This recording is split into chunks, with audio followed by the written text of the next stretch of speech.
Thank you for joining me today. I'm going to talk about how to present the discussion of your findings. After you have collected data, analyzed and presented your findings, the next step is to show how you are making sense of the finding and also connect that information to the literature. Discussion is so important in writing your qualitative report. I see this chapter or session as a liberating because it gives you the chance for you to reflect on your findings and trying to make sense of them and also help readers to understand the findings and how it's also connected to the literature and also the implications and recommendations. So there's a lot of liberty in writing this chapter or this section. You just have to make sure that you are providing information in a logical way, in a way that your audience will understand your views and your interpretation and how you connect that information to the literature. So this is what we're going to learn today. The first thing I'm going to give you is about the goals of each of the sessions. I'm also going to give you information about each of the sessions and what is expected of you. The last thing I'm going to talk about is to give you the strategies to get started when you are thinking about what to write about your findings. What are the things that you have to do? And the bonus one is I'm going to also show you how to use ChatGPT to help you to get started with the discussion, to get ideas from that. So I'm going to also provide you that information. When you look at this diagram, you can see that I have all the sessions that is required when you are writing the discussion chapter, right? You have an overview, which is where you give readers what they should expect. And you have a summary of the findings, presenting the main findings to your audience. And then you also talk about the interpretation of the findings, how you make sense of the findings. What is your understanding and view of the findings? And then you talk about connecting the findings to the literature. So what is the connection between your findings and the literature? Then you talk about a lesson, which is the implication of the study or the findings. And then you go into talking about the recommendation. What are your suggestions to the stakeholders and also the researchers? And lastly, you summarize. So these are the sessions that are needed when you are writing your discussion. So let's start with the overview. As I indicated, overview is just letting your readers know what they should expect. What do you want your readers to learn? Or giving your readers a big picture of what they will be reading. So in this case, you can provide a brief information about the problem that you address in the study, which is the research problem. You can also talk about the purpose of the study, brief information about the purpose of the study, and you can share the core component of this discussion, what they should expect. So in this discussion, what do you want your audience to learn? Or what are you going to present? It's just like writing an introduction. You are introducing the section or the chapter to your audience so that they will know what they're about to read. So the next one that you have to think about is the summary of the findings. Before you write a discussion, you have already presented your findings, right? So this place is not about giving all the information that you already presented. You are just giving a brief information. Is a way of also reminding your audience about the main things that you discovered. So this one could be about 2 to 3 paragraphs, just to let your readers know about the main findings. Sometimes you have to think about a research question. So if somebody asks you, what did you find? What are you going to talk about? You are presenting a brief information about the main findings. You can present that information the way that you think your audience will understand you. You can go by the simple strategy in terms of summarizing the findings. You just state the theme and then give a brief description of the theme and connect the theme to the research question that you have. It's just a brief information. What is the theme? What is the meaning of the theme? How the theme addressing the research question? You can do that for the main components of the finding that you want to discuss. That's the simple strategy. The advanced strategy is more of highlighting the main findings and narrating in such a way that you are bringing the connection between the themes. It's like you are telling a story. You are summarizing your finding, but you are trying to tell a very compelling story about what you found, and then you can connect it to your research question. So the advanced one is a little bit complex. If you don't feel comfortable doing the advanced one, you just focus on a simple strategy where you just state, these are the themes, and these are the description of the themes, and this is how they address the research question. The last one is the innovative strategy. You describe what you found, but you're also comparing and contrasting the themes. And as you are comparing and contrasting, you are also using that information to address your research question. This innovative one is quite similar to the advanced one because it's all about trying to see the connection. But this one is like purposely comparing and contrasting. So you are summarizing, but you are adding a little bit of flavor to the presentation. You don't want to repeat what you have already written under the presentation of the findings, right? So you just want to be innovative. But at the end of the day, the purpose of this session is to give a brief description about what you found. So you have options. You can choose the simple strategy, you can choose the advanced strategy, or you can choose the innovative strategy. The advanced one is more of you present the main ideas in a narrative or a story format just to show the flow of one information to another. The last one is more of actively comparing and contrasting the themes as you summarize what you found. The next one is the interpretation of the findings. Interpretation, as you know, you are just making sense of your findings. Based on your experience, based on what you have read, based on your perspective, how do you make sense of the findings? That's what people want to know. What are your thoughts? This is an opportunity for you to share your thoughts concerning what you found to your audience, helping your audience to understand what you found, helping your audience to know your perspective, how you see things, helping your audience to make sense of what you found. What is your understanding of the findings? There's so many ways of making sense of your findings. You don't have to use all these strategies. You can choose maybe 3 strategies in presenting your findings. So the first one is opinions. It's about views, right? You want to share your views to audience. What is your opinion? What is your perspective about what you found? The next one is speculation. So it's all about, can you make some projections and predictions concerning what you found? Based on what you found, what is going to happen?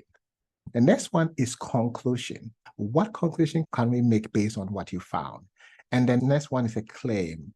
Is there any assertion that you can make that is supported by the evidence that you have? The evidence is the findings that you have. And the explanation, this is where you're trying to break things down to your audience to understand what the finding is all about. The last one in the assessment is critiquing. So let me go ahead and talk about each of them. Opinion. The opinion is more about sharing your well-structured opinion based on the pattern discovered in the findings. So based on the findings, maybe you have discovered some pattern. Maybe you think that there's a relationship between some themes, or you think that one theme is causing the other. You think that there's an embedded relationship, there's an explanatory relationship, that there's some kind of unique relationship between the themes that you have observed. This is a good time for you to bring out and share your opinion. I emphasize on well-structured opinion. Opinion should not be based on anything outside the findings, right? So you have to make sure that you are using the findings to support your views. If you say that based on these findings, this is what is going on, what do you see in the findings that cause you to have that perspective or the view? So you have to make sure that you are presenting your argument in a scholarly manner. Every perspective should be based on what you found. And also another thing that you have to think about is that sometimes you have to let people know about the lens that you are using. Are you looking at the findings based on a specific theoretical lens? Are you looking at the findings based on a specific point of view? By letting people know the lens that you are using, it will help people to understand your perspective. or your views. So you can say, based on this theory, this is how I see the data. And these are the evidence that makes me conclude this way. So that's all about opinion. You can look at the data, look at the patterns that you see, and present your opinion. When you are writing an opinion in a paragraph format, the simplest way is that you first state your opinion, right? And then you explain what your opinion is all about. Explaining, you can also bring your perspective based on the opinion that you have given. What's the lens? What's the philosophical or theoretical lens that you are looking through that makes you have that view? Then you can also provide evidence from the findings to support your views. The next one is speculation. You are making well-supported speculation. Speculation is more about making some kind of prediction, or you can present some kind of theory, right? You can present untested theory. You can make an assumption. What kind of assumption do you have based on the findings? So you speculate, but at the end of the day, you have to use the findings to support. You can say that I assume that this is what is going on. And people are going to ask you, what is the basis of your assumptions? Then you use the findings, and sometimes you can include the literature too to support your speculation. So you can say that based on these findings, this is what I speculate. I'm making this speculation because when you look at what this researcher did, right, it shows that this is what is going to happen. So you see how you can link your findings to existing study as you are trying to present your speculation, or as you are trying to make a prediction or present an assumption. So that's also another way of interpreting your findings. Another way is making conclusion, making evidence-based conclusion based on the synthesis of what you found. So you can compare and contrast the information that you have gotten from the findings, and then you can make conclusion. So you can say, based on this issue connected to this issue, we can say that this is what is happening. You are making conclusion, but it should be based on the data that you have. The next one is claims. The claims that you are going to make should be supported by the findings. Based on the findings, what are the claims that you are making? What are the assertions that you can make? What are the propositions that you are making, and what is the basis of that? And this is where you also look into the findings. The next one is explanation. You are providing explanation to readers. Maybe the finding is so complex that if you don't break it down, readers may not understand what is really happening. So this is a great opportunity for you to break this down to your audience for them to better understand what is going on. You can also look at a specific theoretical lens or a framework to help explain what is really happening. So you have a lot of liberty here, but at the end of the day, your goal is to help your audience to better understand what you found. The next one is assessment. This is quite unique because this is what you're doing. You are critically reviewing the findings and also critiquing. You are questioning the findings. You are trying to explore the assumptions associated with the findings and try to question. And in a way, it will help to raise a lot of questions that will help your readers or future researchers to look into aspects of it. As you are questioning the findings, there are some things that may come up, but your findings may not address, right? This gives readers opportunity or future researchers opportunity to explore further. This one is very complex, but it's also very helpful for people. And not all researchers have the confidence to critique their own work and present that information to help future researchers to look into what they found. After you have interpreted your finding, the next step is to do the connection, connecting your findings to the literature. Why should you do that? You know that when you were doing research, you did a literature review, right? You view literature, you are trying to let people know what has been done, concerning your topic. And then based on that, you identify a gap in the literature and you did research to address that gap. So this is a great opportunity to link what you found to an existing literature or what you have reviewed, right? What is the connection? You are trying to situate your findings into the literature related to the topic. Your goal is to highlight and explain the logical connection between the findings and the literature. What you are also doing, you are trying to translate the finding to concept and terms used in the field, right?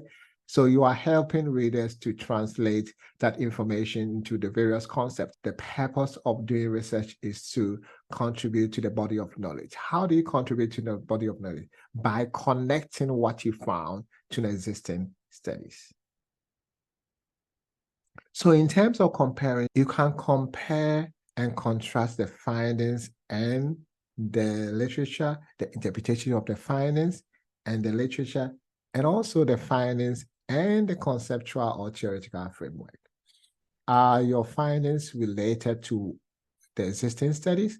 Are they different? Why are they different? Why are they related, right? This is the time for you to show the connection. You are synthesizing, comparing and contrasting, or how your interpretation relates to the existing literature. You can compare and contrast your findings and the conceptual theoretical framework. Sometimes what you could do is that you can compare and contrast, and sometimes you can make an adjustment to the existing theoretical framework so that it reflects what you found in the data. Or you can translate some of the findings to the concept that are in the theoretical framework. So there are many ways that you could do. You have many options, right?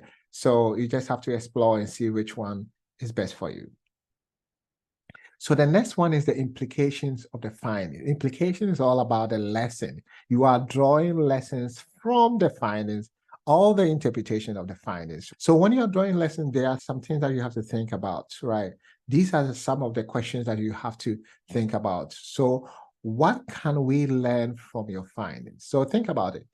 What can your readers learn from the findings? What are we learning?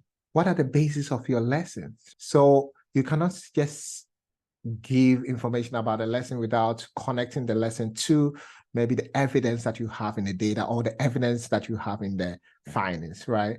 And how are the lesson connected to what you found? So you always have to make that connection. Another thing that you have to think about is you can compare the lesson that you have learned from the findings to the lesson that you have learned from the existing study, right? Are they similar to the lesson that you have learned from some of the research that has been done? Why are they different? Why are they related? This is a good opportunity for you to bring that information here. So the next one is recommendation of the study. What are the suggestions? What are the actions that stakeholders should take? So just think about, based on what you found, what should be done? What are the actions that you suggest? So when you are thinking about suggestions, these are the questions that you have to think about. Looking at the problem that you focus on, who were affected by the problem? Who are the stakeholders connected to the problem? So thinking about all these things will help you to know who you have to target when you are making recommendations. Are they policymakers? Are they researchers? Are they practitioners? Are they stakeholders? Are they the beneficiaries of a specific program that you studied? So who may benefit from your study? Who should take action based on your study? Who should be interested in or concerned about what you found in your study?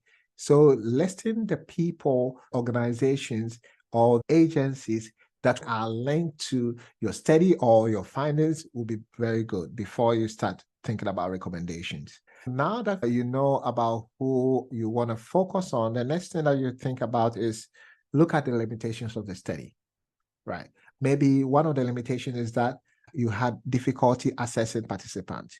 Based on that, what suggestion will you give to future researchers? Based on your findings, what are the suggestions you want to give to policymakers, to researchers, to practitioners or stakeholders based on your interpretation of their findings? What are the recommendations?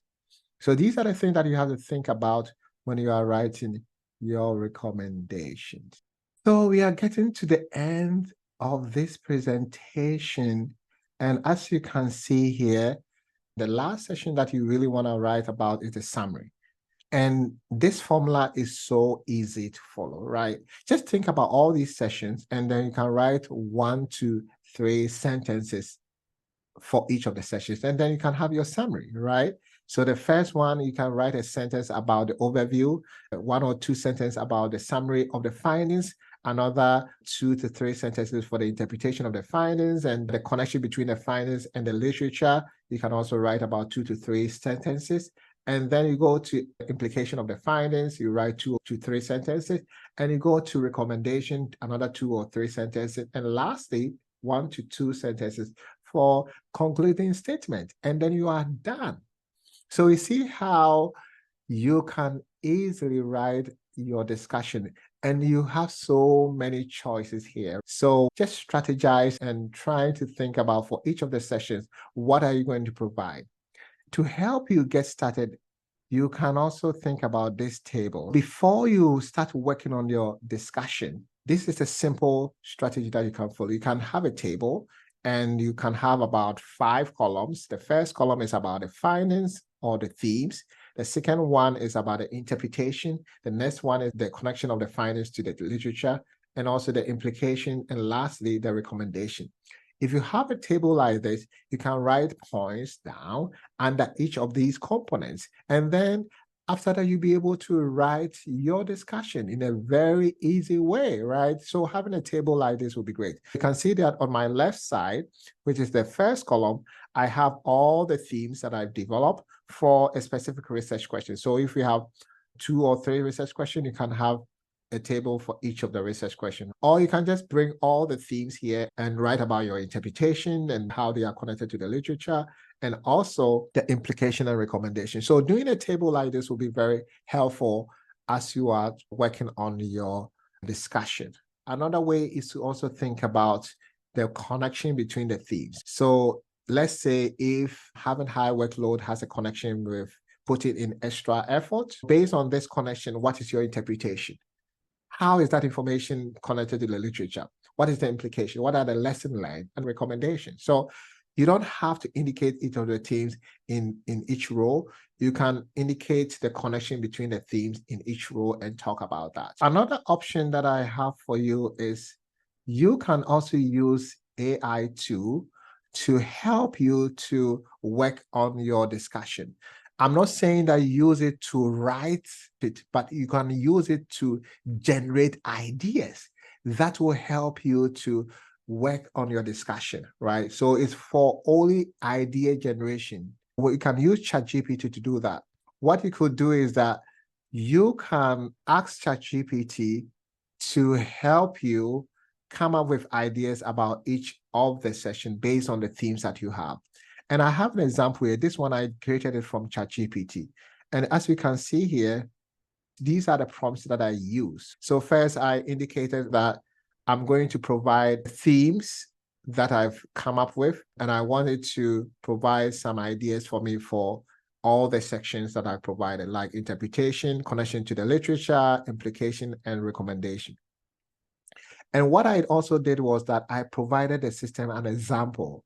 This one is so important. In order for you to get a very good outcome, you can provide ChatGPT an example. So the second prompt is given an example. So I provided a theme, I provided my interpretation, a connection to the literature, implication, and recommendation. And then I told the system to follow this example and do the rest of the themes for me. Give me ideas about the interpretation, the connection to the literature, implication, and recommendation. I also asked the system to provide me a list of references based on the citations that the system gave. This one, you have to be very careful because ChatGPT can make up references. So you always have to cross-check and make sure that they are correct. And lastly, I asked the system to create a table. By so doing, I was able to get this one from ChatGPT. So I supplied the themes and the system generated this information. As I said, it's just an idea to help you to start the writing. It's not a perfect outcome, but it gives you some ideas, right? What you should think about when you are writing your implication, recommendation, and interpretation. I can quickly show you how I use ChatGPT to do this so that you can follow similar steps. So let's go to ChatGPT and let me show you how to do that. I use GPT-4, the paid version. That's what I use to create the table. But let's try and first use the free version, GPT 3.5, and see what we're going to get. And I will also use the GPT-4 later. In discussion session, you can get access to this PowerPoint when you look at that place, right? I put the first prompt here. So I'm just, telling the system that I'm planning to write a discussion. I want some ideas. And I also give information about the themes. So the themes about the causes of burnout. I instructed the system that it should help me to create ideas or points for each of the components in terms of interpretation, connection to the literature, implication, and also recommendations. So this is the prompt that I provided. So let's see what the system will do. Okay, so there's a response and it's showing that it is happy to help me. So let me copy the second prompt and see what will happen.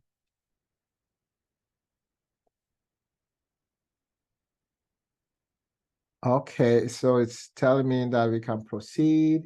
I copy and paste this one. I'm telling the system to use this theme.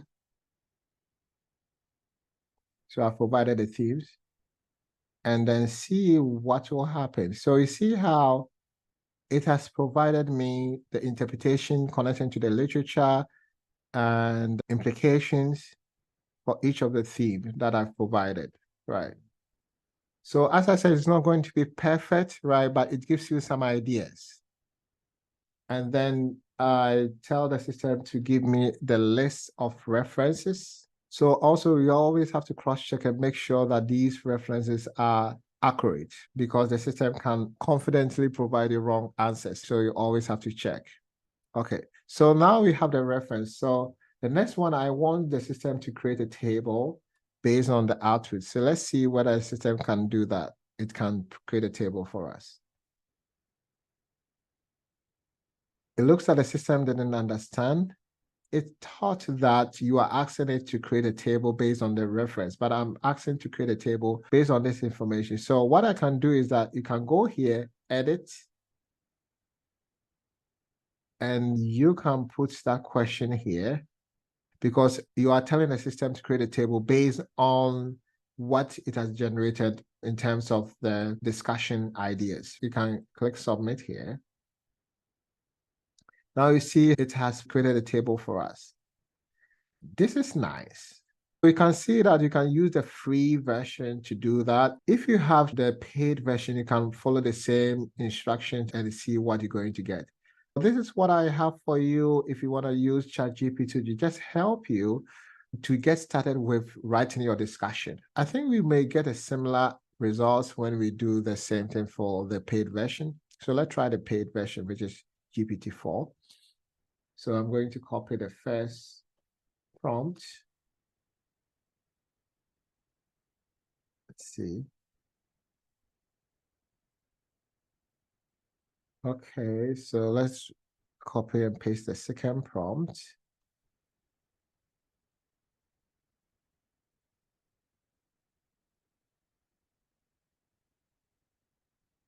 So as you can see here that it's generating the components of the discussion information for you. This one is very interesting because I have not given ChatGPT the themes I want it to work on, but it looks like it generated its own theme. So what you're going to tell the system here is that you want it to use this theme instead. So I say, use the following themes instead. And I provided a theme for my study. And then I submit and see what you're going to get. Okay, so you have to be very careful here that when you're using the paid option, it will generate its own themes for you, but you have to prompt the system that you want it to use the themes for your study. So you see how now it's generating information based on the theme for my study. As you can see here, the next step was to ask a list of references based on the information that's provided. But I want to put this one to prompt 5, the last prompt, so that it will not confuse the system, because I want the system to create a table for me. So I will make it part of the prompt 4. So the prompt 4 should be, can you put the output in a table format? So let's ask that question.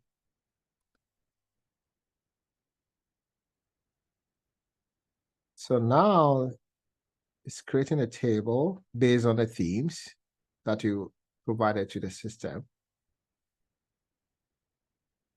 Then I'll ask my last question, or I'll give my last prompt, which is, can you provide a list of references based on what you cited? So I go back here.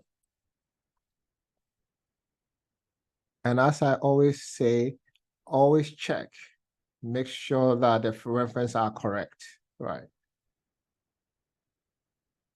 Okay, perfect. So this is what you're going to get. From my experience, the paid version gives more specific and detailed information and also accurate information compared to the free version. So if you have both, you can compare and see the difference. But I think if you don't have the paid version, you can use the free version to get some ideas and then start writing it. So this is what I have for you. Before we go, I want to also give you some information. When you look at the description section, I have a lot of resources there that you can download. And also, before we go, I want to also share with you my books that you can get access. If you want to learn more about how to analyze your qualitative data, this book gives you the step-by-step how to analyze your qualitative data. It gives you all the foundational knowledge. It gives you examples that you can also easily follow and help you to better understand the best way of analyzing your qualitative data. The next one is, if you are doing a phenomenological study, this book will be so helpful for you. We try to break down concepts related to phenomenology and make sure that you understand the information as you carry out your study, right? So if you are doing a phenomenological study, this book will be so helpful for you to help you to successfully complete. The last one, which is our current book, is about dissertation research method. This is so good. It gives you detailed information about each of the sessions that you have to work on. It gives also templates and examples, right? So if you are working on your dissertation, this book will be perfect for you. It will accelerate your progress if you have access to this book.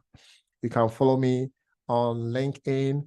Please subscribe to my channel so that when I upload new videos, you'll be able to be notified. Thank you so much for your time. And if you have any questions, please put it in the comment section. I'll be happy to address them for you.